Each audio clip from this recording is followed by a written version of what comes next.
Donnie and Dolly. The team is supported by ableauctions.ca. Closing your business? We can help.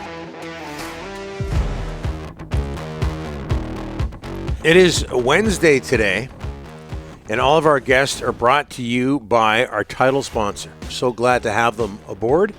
Able Auctions and ableauctions.ca. Man, the Delaney's OK Tire and Langley inbox is exploding. There's a million things I could talk about. Chet and Burnaby. Hey, what do you think about the Canucks building a replica Gastown steam clock and setting it off after goals and wins? That's good. That's something creative. Because if I hear woo one more time, yeah, exactly, I might never watch another. Creativity. We want creativity. They've got the woos going. Which for the amount of goals. In relation to the amount of goals they're scoring. That steam clock thing is brilliant, by the way. It is. That's why I read it. Like something original. I like that a lot. It's something that screams Vancouver. Yeah. Why don't we bring it in here and put it back here? The whole the steam actual clock? Gastown steam clock? Yeah, why not? I think the city might have a problem with that. But no, a replica he's talking about. Oh, replica. But this okay. is creative. Well, That's we could what put a you want. replica in here. I'm trying to think. There's an NFL team, they get a win and it's not the Raiders with the torch, I don't think, the Al Davis torch. Let me think about that. There's something that happens when they get a win. Get back to us on that. I'm sure Kevin would appreciate it. I'll get my best people on it. Yeah. Kevin Woodley joining us now from In Goal Magazine, NHL.com. Kevin, thanks so much for doing this, sir. How are you?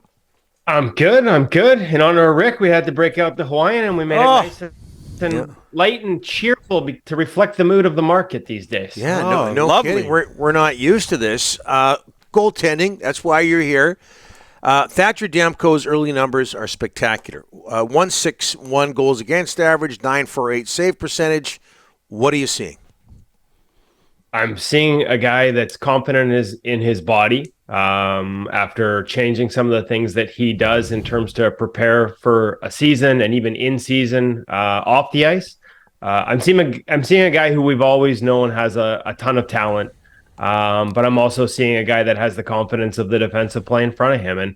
And where that's reflected, and we can get into the numbers about how much better defensively this team is than past versions and has been, I guess, since Taki came in. But where that reflects to me in the goaltenders games is where they end up on the ice. And I think in Thatcher's case, you're seeing him at the top of his crease a lot more regularly, a lot more consistently. And so even say a play goes low behind the net, little pop pass out, or off the boards and up back up to the point, he's bang out of that RVH and up to the top of his crease. Heels out, where the heels are at the edge of the crease or at the most middle depth, so the middle of the skate at the edge of the crease. And if you watch how he played last year, again, power plays are different when you're killing a penalty, but for the most part, like he was 3/4 depth. He wouldn't get to the top of his crease. He would stay deeper in the blue ice. And that's a reflection of not being able to trust how many plays go back and forth. Obviously, if you're giving up seam plays and seam passes and laterals all the time, if I get to the top edge of my crease facing, say, the right dot, and that puck gets across to the back door, every foot of ice that I take, because 3/4 depth to the edge of the crease may not seem like much, but the amount of distance I have to recover to that next shooter off a lateral seam pass is double, right? You just have to go that much further on the ice, and I have to get that much more rotation in my movement and that much bigger a push. And so the fact he's taking more ice, to me, is a reflection of the confidence in his teammates and in a coaching staff and in a system that has really stressed, not giving up those seam plays. I had a great conversation with In Cole the other day about that. And yeah, they're still giving them up on the PK a little bit more than they would like. But even when they do, it's just one. Like, it's not getting seamed back the other way across the middle. And that was something that Cole stressed, in part because guys continue to do their job rather than when there's one breakdown, everybody's starting to chase and trying to do each other's job. There's a real trust in sort of what they're supposed to do and a real good execution right now in terms of doing it. Okay, Justin Bourne yesterday from Sportsnet, who loves his numbers, tweeted out something to the effect of, Thatcher Demko, and we saw this at the start of the Edmonton game, facing a large number of shots. You touched on this there, just that first answer, Kevin, as well as the Canucks have played in front of them. What do they have to do, or if anything, to tighten up defensively to have things result in fewer shots? Well, I mean, listen, that was like there's been a couple moments like that. The Edmonton game where they were shelled in the first period. The Flyers game was off the charts bad defensively. The expected goals were like close to 6. The Tampa game followed that up. Frankly, wasn't much better in terms of defensively. So do you want to lean on Thatcher Demko a little less? Yeah, absolutely. But the numbers have actually sort of migrated in the right direction in terms of that defensive environment after the start. Like they were so sort of lopsided after the Flyers game in particular, but in recent games, despite even that Edmonton game and all the shots they gave up, like it's trending in the right direction. His expected is league average, which isn't bad. Like, would you like to be better? Yes. The amount of high danger chances that they're giving up right now at 5-on-5, like it's the 5th best in the league. And I think, that shifts things to me because it's a continuation of what we saw under Tocchet. And listen, like in the previous years, just looking at the numbers, like 25th, 21st in the league in terms of high danger chances against at 5-on-5. Times last year, they weren't just bottom 3rd, they were bottom 3 in the NHL. Those are the most dangerous chances you can give up. The fact that they're 5th, that's a trend we saw under Tocchet. Like this bodes really well, not just for, hey, can the Canucks surprise us and get in the playoffs? And obviously with this start, that'd be less of a shock now. But when you look historically at the teams that have success in the postseason, this is the metric I look at first. And they are very much in a good spot right now, top 5 in the NHL. So, like, I don't know that you have to change much. You just continue trending in this direction. Is Thatcher Demko playing? Like, he's playing exceptionally. He leads the league in adjusted save percentage by Clearsight Analytics. He leaves it in expected goals saved above expected. And the degree to which his save percentage is above expected it's a significant margin. Like, it's plus 6.4. And the best in the league, the Vezina Trophy winners, finish around plus 3. So expecting this to continue might be a big ask. But when you look at the way they've trended in recent weeks defensively, if they can continue it up, there's going to be moments like what the Oilers threw at them. And you're going to need to lean on your goaltender. And that's part of the job, and he's up to the task. But I think overall, over the last couple of weeks, we've seen them trend in a really nice direction in terms of what they're giving up. Kevin, you know what I like is the backup, Casey DeSmith. It allows you to give Demko the rest. It allows you, and they're not chasing the standings and overplaying Demko, and it's a healthier, more rested Demko.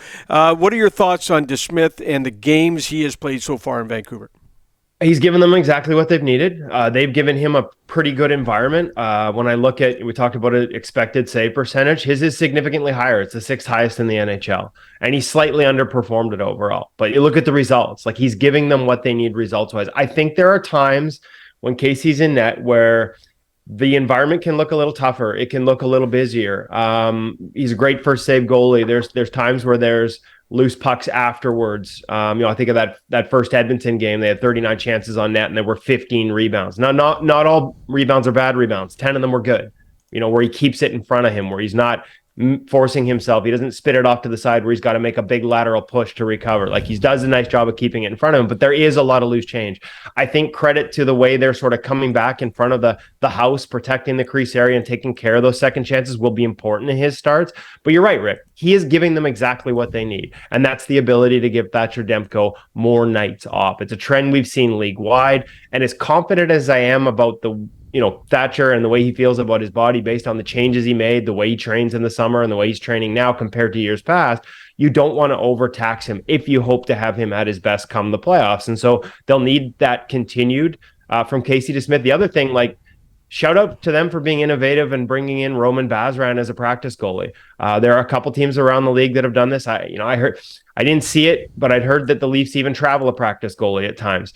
You want to give your number one nights off and days off. Like, practice at times can be where a lot of that energy is wasted. Let him go out on the ice, get his minutes with Ian Clark where he's working on his game, take a few drills with the guys and then get off. And we've seen teams around the league use a practice goalie. Oftentimes it's just a staffer, but NHL shooters want to shoot on professional goalies. And Roman's a guy who, plays at that level. I think he spent some time in the ECHL last year. Like, he still has those aspirations. So to be able to sort of have Demko get that rest in a practice situation and still get your shooters out there against a really high level goalie, not like some beer leaguer who happens to, work on the equipment staff or whatever, like, that matters. I think that'll pay off down the road as well in terms of getting Demko that rest.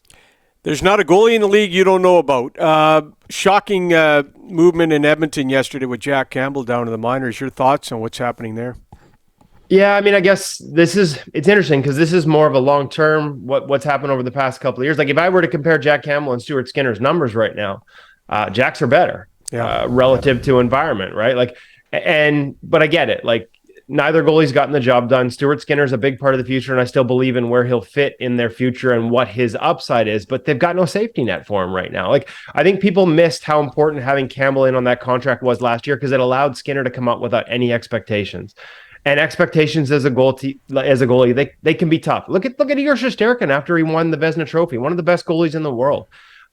His numbers sort of really took a dip the year after the Vezina, and part of that was simply expectations and him trying too hard. Like it manifested itself right into his stance and his biomechanics. You try too hard as a goalie, you tense up, you get a little lower and wider in your stance, and everything goes from there. Like it all sort of filters. And so if it can happen to Igor Shesterkin, we shouldn't be surprised it's happening to Stuart Skinner in his second year. The other part that's happened in Edmonton is I talked about these numbers, expected goals and defensive metrics. The Oilers are 32nd in the National Hockey League off the rush in terms of giving up high danger. Nobody gives up more of the most dangerous chances off the rush than the Edmonton Oilers. And yeah, they need a save. They needed a save on Pius Suter off the rush the other night. Yep. But rush chances are where you can't be 32nd in the league in high danger rush chances against and expect to have a lot of success. Even if I'm willing to admit the goalies need to do better, 100%. But it ain't all on them. There's a lot of problems. I think we saw here on Monday night, Coach, it reminded me of Boudreau era with the Canucks, where guys would make mistakes, bad habits defensively, they'd fall behind, and his only choice was to throw those guys back out because he gave them their best chance at catching up.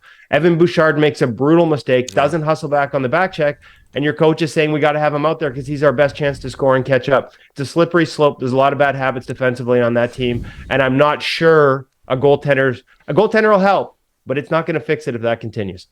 This has been great. Love the shirt. Kevin, thanks so much for this. Appreciate it. My pleasure, guys.